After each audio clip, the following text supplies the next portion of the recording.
ಪ್ರತಿ ವರ್ಷ ಹಿಂದೂ ಕ್ಯಾಲೆಂಡರ್ನ ಕಾರ್ತಿಕ ಮಾಸದ 18ನೇ ದಿನದಂದು ಕನಕದಾಸ ಜಯಂತಿಯನ್ನು ಆಚರಿಸಲಾಗುತ್ತದೆ. ಈ ವರ್ಷವೂ ಕನಕದಾಸ ಜಯಂತಿಯನ್ನು ಆಚರಿಸಲಾಗುತ್ತಿದ್ದು 2024ರ ಕನಕದಾಸ ಜಯಂತಿಯನ್ನು ನವೆಂಬರ್ 18ರಂದು ಸೋಮವಾರ ಆಚರಿಸಲಾಗುತ್ತಿದೆ. ಕೆಲವರ ಪ್ರಕಾರ 2024ರ ಕನಕದಾಸ ಜಯಂತಿಯು 530ರ ವಾರ್ಷಿಕೋತ್ಸವವಾದರೆ, ಇನ್ನು ಕೆಲವರ ಪ್ರಕಾರ 525ರ ವಾರ್ಷಿಕೋತ್ಸವವಾಗಿದೆ. ಕನಕದಾಸರು ಕರ್ನಾಟಕದಲ್ಲಿ 15-16ನೇ ಶತಮಾನದಲ್ಲಿ ಜನಪ್ರಿಯವಾಗಿದ್ದ ಭಕ್ತಿ ಪಂಥದ ಮುಖ್ಯ ಹರಿದಾಸರಲ್ಲಿ ಒಬ್ಬರಾಗಿದ್ದರು. ನಮ್ಮ ಕರ್ನಾಟಕ ಸರ್ಕಾರ 2008ರಿಂದ ಕನಕದಾಸ ಜಯಂತಿಯನ್ನು ಆಚರಿಸಿಕೊಂಡು ಬರುತ್ತಿದೆ. ಪ್ರಮುಖ ಹಾಗೂ ಖ್ಯಾತ ಹರಿಭಕ್ತರಾದ ಕನಕದಾಸರ ಜೀವನದ ಕೆಲವೊಂದು ವಿಚಾರಗಳನ್ನು 2024ರ ಕನಕದಾಸ ಜಯಂತಿಯ ಪ್ರಯುಕ್ತ ತಿಳಿದುಕೊಳ್ಳೋಣ. ಕನಕದಾಸರು ಜನಿಸಿದ್ದು ಯಾವಾಗ?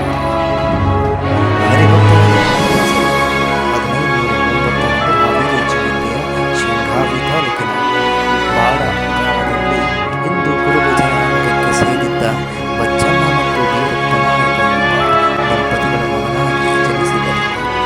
ಕನಕದಾಸರ ಮೂಲಕ ಹೆಸರು ತಿಮ್ಮಪ್ಪ ನಾಯಕ. ಸಂತನಾಗುವ ಮೊದಲು ಯೋಧನಾಗಿದ್ದ ಇವರು ಯುದ್ಧದಲ್ಲಿ ಗಂಭೀರವಾಗಿ ಗಾಯಗೊಂಡರು.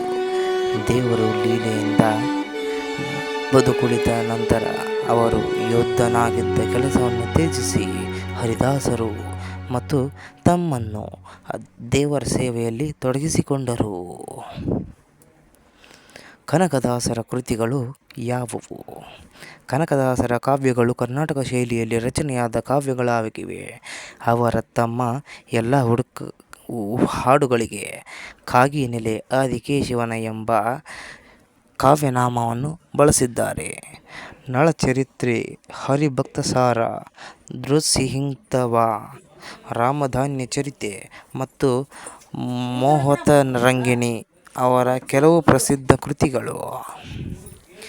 ಭಕ್ತಿ ಆಂದೋಲನದಲ್ಲಿ ಭಾಗವಹಿಸಲು ಕಾರಣವೇನು?